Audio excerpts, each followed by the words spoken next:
Authentic Aim family, welcome back to another show.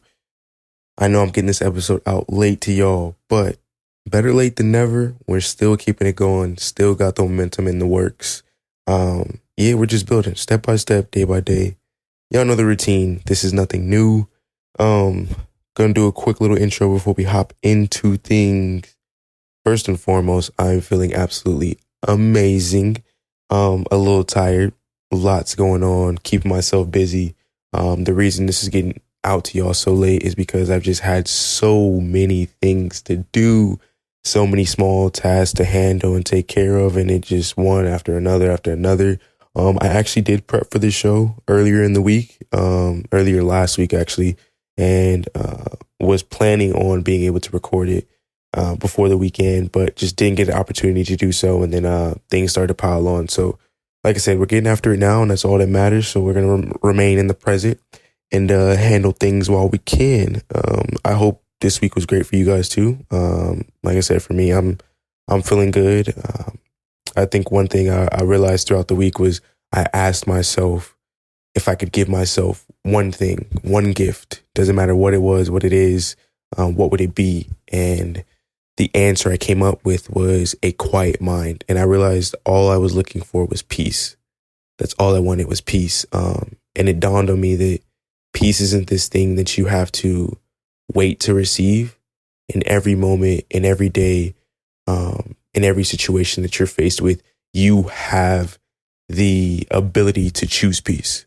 You can live in peace regardless of what's going on in your life. And so that was something that was really helped me kind of take that next step and continue to be mentally and spiritually free, and just be able to take things as they come and not holding on to so much negative energy. So that was really great. Shout out to everyone who has celebrating a birthday this month.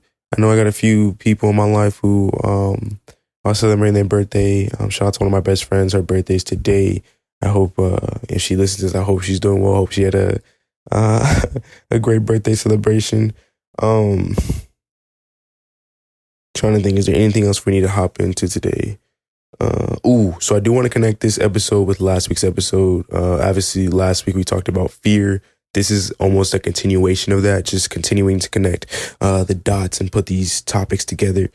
So I was obviously in that episode transparent about my struggles with self-confidence and how I discovered that there was a difference between self-confidence and self-esteem. So, there's this belief when you're dealing with self-esteem that you can do anything, or, belief in your abilities and whatnot. And like I stated, I believe that I can do anything. Like there's nothing that I think I'm limited by or anything that I think is impossible. But when it comes to that trust part and the self-confidence, like when it comes to trusting it and doing it, those are things that I struggle with. And so, yeah, we also discussed how fear is the inability to be comfortable with the things that you can't control, with the unknown, things that may be related to the future, stuff like that. And I had to ask myself as I'm processing all of this is if fear is your inability to be comfortable with something, that means there's this lack of trust. At least in my mind, that's what I came up with. And then I also asked myself, well, if I lack self-confidence and self-confidence to do with trust, why don't I trust myself? And so I went down this this journey of asking myself, well, how do you build trust? And that's pretty much what you guys are going to hear about today. How is trust built? What is trust? Those are the questions that we're going to answer today, and hopefully give you some insight that is beneficial to your life and that you can put into use immediately. So without further ado, without keeping y'all waiting, we're going to go ahead and hop into it. And if you haven't listened to that fear episode, I would highly recommend you do. It's just a good precursor to this one. But if you listen to this one first and then go back and listen to that one, no harm, no foul. I just think it's good if you listen to that one first. All right. Anyways, getting into part one here.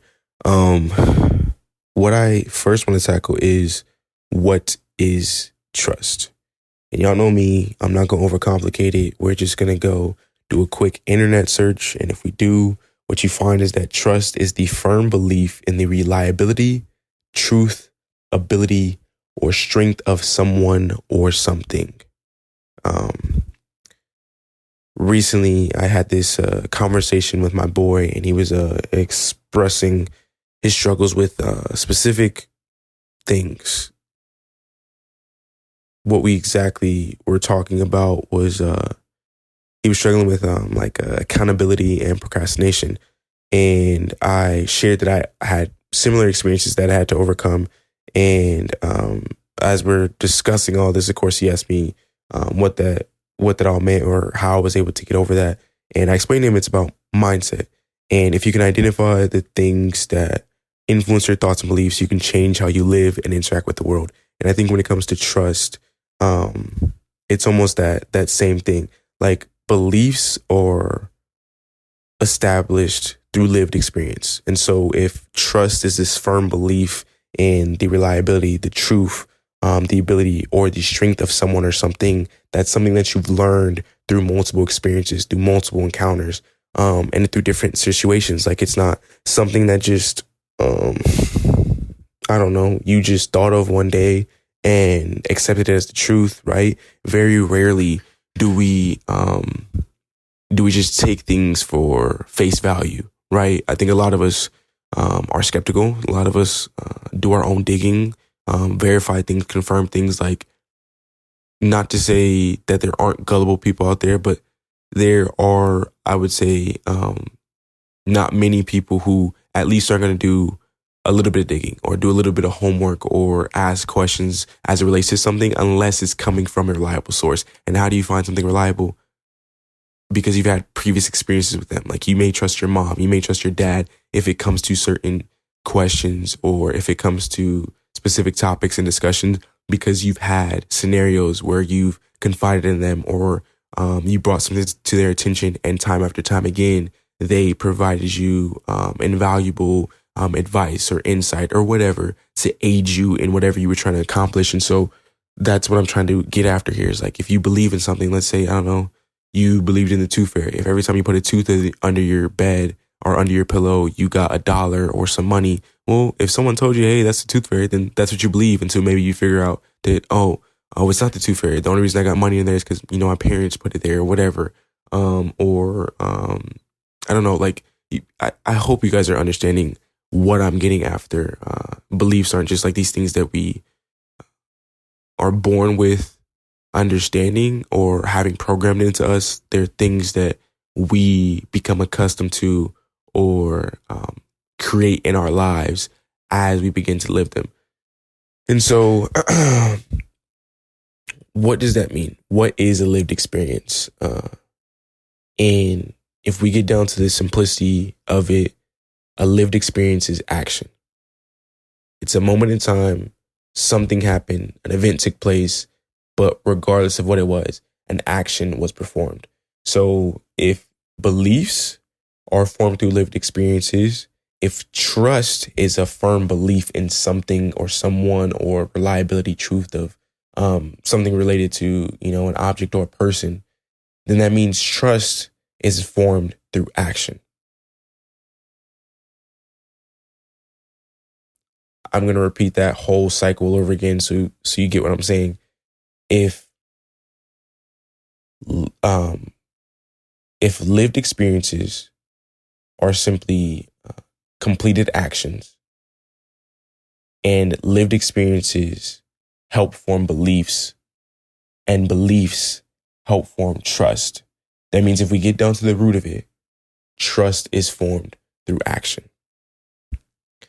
So if you have trust issues, if you have a hard time trusting yourself, if you have a hard time trusting someone or something, the only way you're going to overcome that is by attacking it, not running away from it.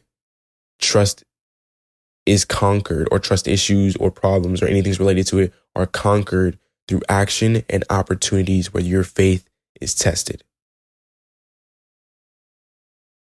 And I know that may seem scary and counterintuitive to some folks. They're like, oh, well, I have trust issues because this happened to me and that happened to me and X, Y, and Z. And I don't know if I can do that again. And it's doubt. That's all doubt. Like, you're not going to be able to find something to be reliable unless you give it a chance to show you that you can rely on it, right? Like, you can't say, oh, it's not you, I just have trust issues and da da da. If you never give someone an opportunity to show their worth, if you never give someone an opportunity to show their strength or their honesty or their integrity, like, the only way you're going to overcome these things is if you attack them, not run away from them. And so that leads us into part 2 here. How do you then maintain trust? So if we're going to establish trust through action, how do we maintain it? Well, to be completely honest with you, it's quite simple. If trust is established through action, then the only way you're going to maintain trust is if you constantly find things that make you uncomfortable and you get better at them. Or I guess a better way to say that is if you find the things that make you uncomfortable and you make it your best friend. So if, like, for me, for instance, in my situation, so I have now identified that I have a hard time trusting myself, trusting my beliefs, trusting my actions because of for years and years, I have had negative self-talk with myself. I have second guessed everything I've done. I've overthought it. I tried to be perfect. I told myself it wasn't good enough. And so over time, I've established that I'm not a reliable source, or that I'm not strong enough, or I just established that there needs to be a check system. Like, before I do anything, I need to check myself. And not to say that's something that shouldn't happen or something that you don't need, but if it impacts me negatively, I know it's something I have to get better at, right? So if that's everything I've done to establish where I'm at, if I want to build trust in myself, I have to just do it. Do it and not second guess it. Do it and let it be what it's going to be. See what the results are, come out to, and then accept it for what it is and move on. That's the only way you establish trust. If I have a problem with X person over there and I don't trust them, only thing I can do to establish trust, if they truly are a person of honesty and integrity, is to give them opportunities where they can show their trust. Like, hey, I'm going to give you $5. I'm going to ask you to go to the store and buy this for me. Let's see if you come back with the change. Or, hey, I'm going to ask you to look after my house or my dog or my car while I step away for a second. Like, whatever the case may be, you have to go and find those situations where you're uncomfortable and make them an ally, not an enemy. And that applies to anything. Like I said, whether it's a fear of heights, a fear of failure, a fear of confiding in the wrong people, all of that is only going to be conquered through action and continuous action and not running away from it, but attacking it. So I also want to state that something that is super helpful in your journey to building trust and maintaining it is communication. I think you have to constantly communicate, not only with yourself, but with anyone who's involved in this process. Because the more you communicate, the more you talk through things, it becomes easier to identify areas of opportunity or to identify those challenges and to keep things in the open. I think the best thing you can do for yourself when you're working on yourself is to be honest. And if you're not honest, then it becomes really hard to be the best person you can be. So, like, for me, if I wasn't honest with myself and I was like, I don't got a problem with self-confidence, I'm confident. Like, what are you talking about? If I, told myself that I didn't have any issues or any problems, it'd be really hard to get better at those things. And so you have to have this open communication, not only with who you are as a human being, but with all those people who are involved in your life, who are committed to seeing you be the best person you can be, who are committed to establishing lifelong relationships with you, whatever the case may be. Communication makes everything better, because if you don't believe it enough to say it out loud, maybe it's not that important. If you don't believe it enough to say it out loud, then maybe it's not really true. If you don't believe it enough to be vocal about what's going on or what you believe in, then maybe we got some things to work on. Maybe we got to reevaluate. Because I think all of us are quick to say, oh, it's this and it's that, and to deflect blame or to do X, Y, and Z. But when you have to openly admit to certain things that are going on or attack things directly, it becomes a little tougher. And that's when you have to have those internal conversations and continue to knock down those obstacles as best you can, because that's the only way you're going to get through them, is by going through them, is by attacking them, not beating around the bush, not sweeping things under the rug, but clearing things, clearing the air, clearing things out, and doing your best to build the life that you want, or build and invest in the characteristics and the traits that you want in the relationships that you're building or the life that you're building. I hope I'm making sense. I really do. What actually is dawning on my mind before I share this this verse that I have from Proverbs, it's dawning on me. I mentioned last time in the previous episode about fear that it's through conquering that we are able to experience the fullness of God, to experience what our spirit is really able to do, to be able to be who God called us to be. It's through conquering. And I think based on what I'm saying today, it's just a continuation of that. And I love that this is not something I planned on, but I love how these things intersect and connect with one another, because it's through overcoming the things that seem insurmountable that add so much value to life. And I want everyone who's listening to this to be encouraged that whatever you're experiencing, whatever you're going through, you're going to get through it. And not only when you get through it, but when you get over that mountaintop, you're going to be better because of it. It's funny enough, I had this, not to get sidetracked, but I'm going to share this story. Funny enough, earlier today, or well, I guess yesterday, I was speaking with this gentleman. He was like, it's really hard in the moment to say that, oh, this is worth it, or this is going to get better, or whatever. But I realized, like, I was reading, or maybe I saw something. It was Devontae Smith. He's a wide receiver for the Philadelphia Eagles, played at Alabama. Like, he's won all his life, right? He's won state championships. He's won national championships.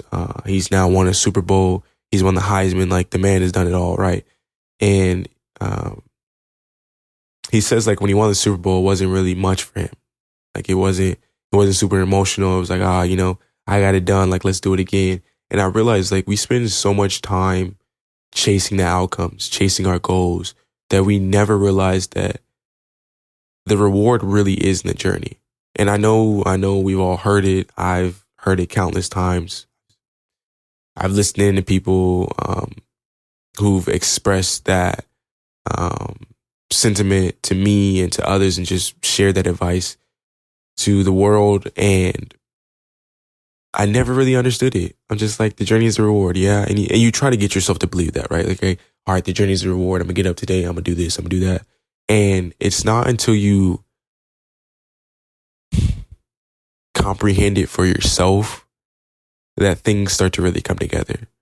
Like, this week, I began to understand what that meant for myself when I told you guys that, I started in the intro, or I stated it in the intro, that if I could give myself anything, it'd be a quiet mind, and that's not something I had to wait for. I can choose peace at any given moment. The reason the journey is the reward is because that's where you spend the most time. Not only is that where you spend the most time, but that's where you are developed. That's where memories are made. That's where people are made, or they're broken. And in that's where the real value is. I tell people this all the time. Like, you will meet some of the nicest people, and they've probably been through the most trauma.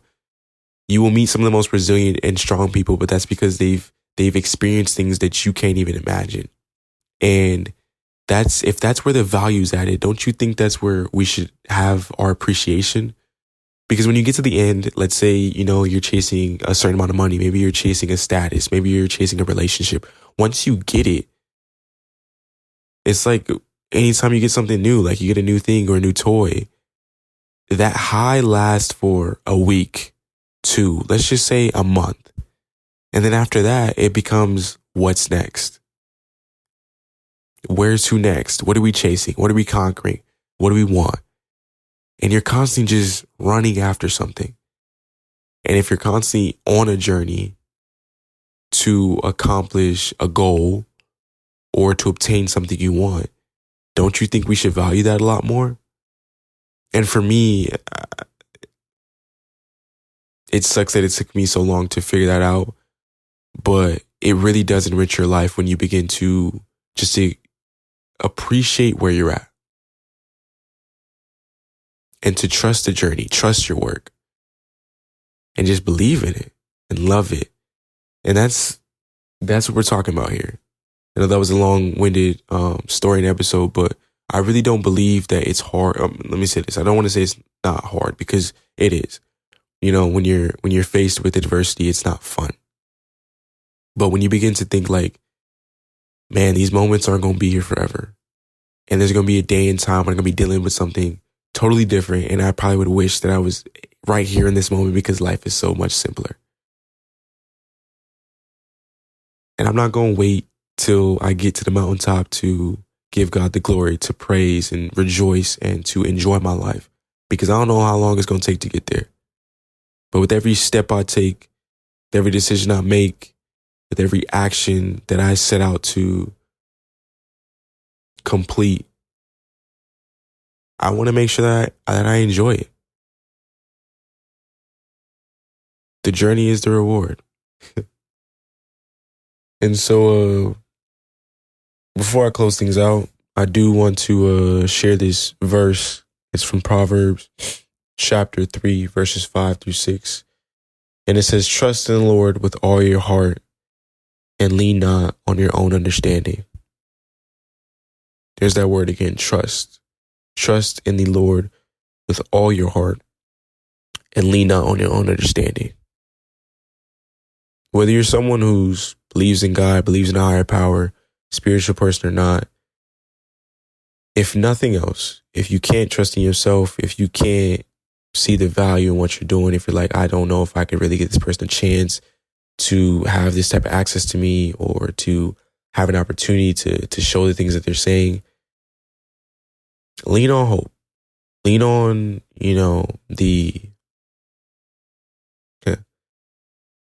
I'm going to say the reliable God that we all know. But like I said, if you don't believe in God, at least just lean on hope. Like for a better tomorrow, for a better situation, for a better relationship with yourself, or a better relationship with the people you're with, or the people you're trying to connect with, for a better future.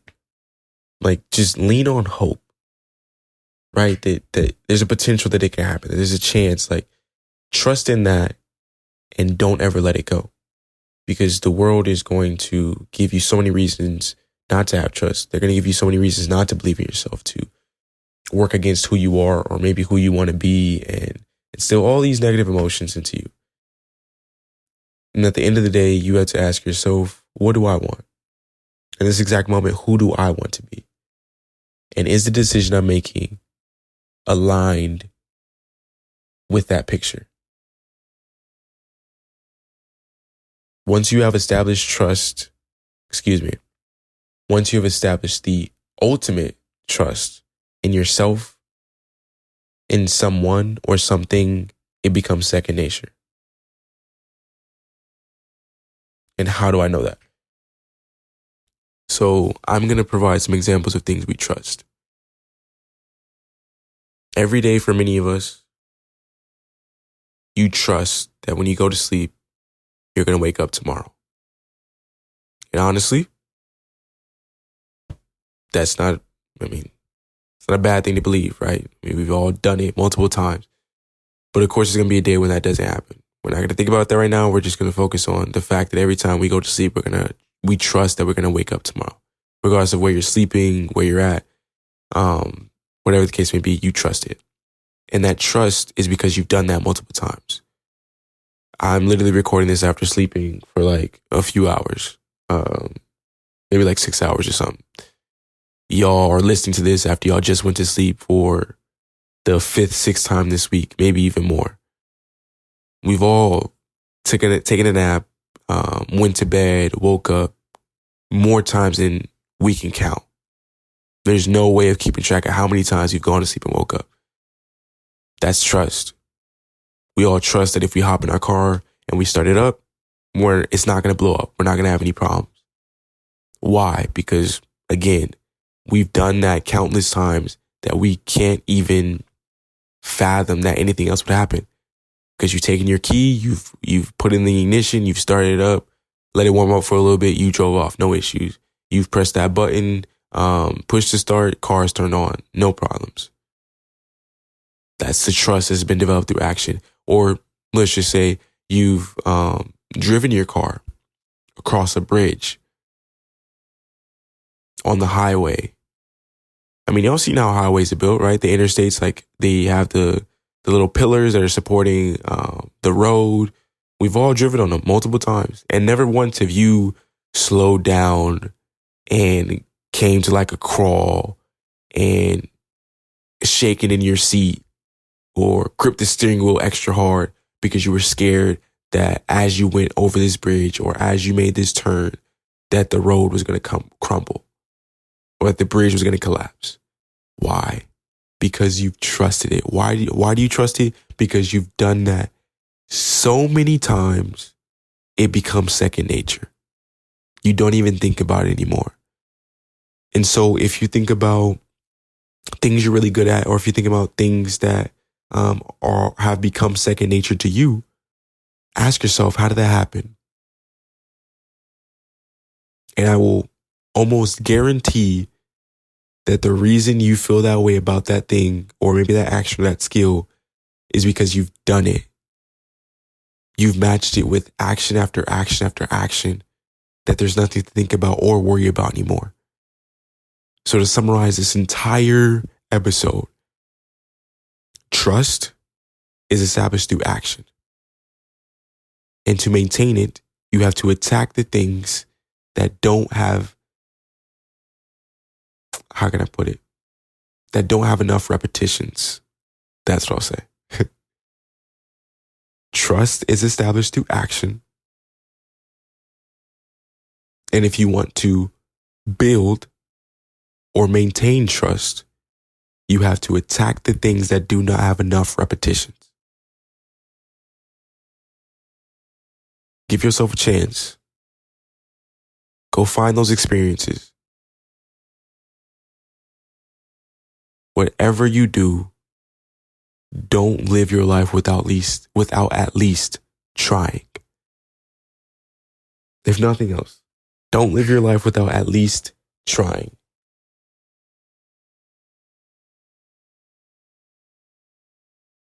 Man, Authentic Game family, I appreciate y'all for always listening and tuning in. Like I always say, I really do hope that this is providing some type of use or value for at least one person. I know it is for myself. I listen to these all the time, so I hope it at least is helping out someone else outside myself. But yeah, the next time you're scared about something, or the next time, you hear somebody being concerned and they ask you, are you sure about this? And you're like, yeah, I do it all the time. Remember, that's trust. And if you want that same feeling related to anything else, you just got to do it. Do it over and over and over again. Before we close, I will pray. Dear Heavenly Father, I thank you for another day. I thank you for your mercy, your grace, your protection, your power, your authority, Lord. You have not given us a spirit of fear, but of love, power, and a sound mind, Father, and we trust you.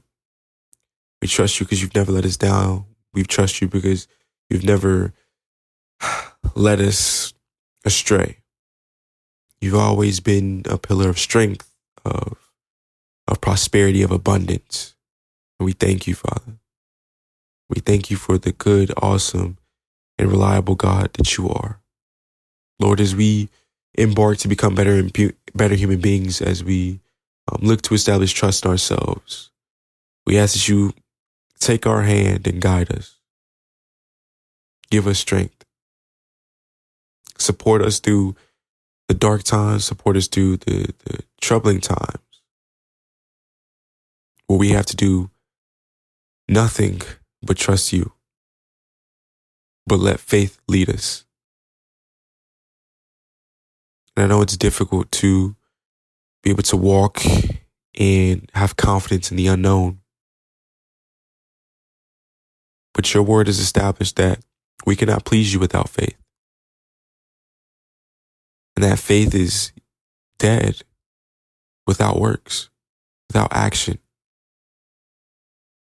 And so continue to fuel us, continue to inspire us to lead with action, to lead by example, to attack the things that we're uncomfortable with and make them our friends, not our enemies.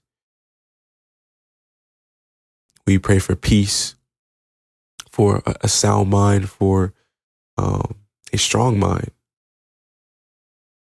One that doesn't waver with the wind, that doesn't become anxious or tired or scared, but continues to remain still, just as you are. I ask that every listener, every hearer of this podcast, of this prayer, Lord, is touched and enraptured with your love and your spirit. This we ask in Jesus' name. And all God's people say, amen.